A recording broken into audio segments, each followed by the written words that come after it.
Здравейте в студиото, аз съм Марташос БГ и днес ще ви покажа как да трапнете някой приятел или който ви краде от хома. Така, това са вашите стълби към хома ви. Отивате в страни, защото виждате, че някой ще го ограби. Отивате някъде в страни и с лък целите този бутон. И нали крадеца минава от там, или приятеля ви, който искате да трапнете, минава от тук през стълбите. Не искате то... Опа, можа да го целя. Не искате този бутон и вижте, отваря се. Тук след това той пада долу. Сега ще покажа как да го постигнете. Сега ще направя съвсем също.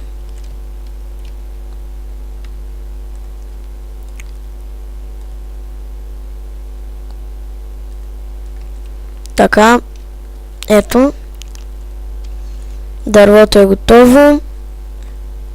Сега пускате редстоун. Тъй.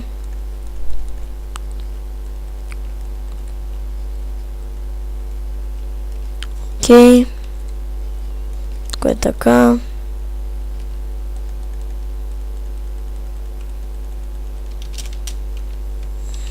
Това е бърз и лесен трап. За бутона задължително е да е дървен, защото иначе лъка не го фаща. Те.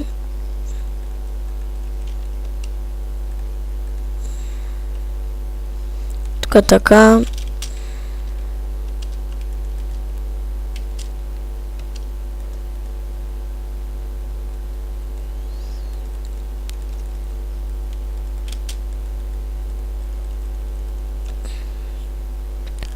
Тук го запълвате. Не, ще трябва да се долу сега. Оставате факли тук. Опа. Тъй. Качвате се нагоре. Тук само стълбите. И гледате да го прикриете, ако искате да.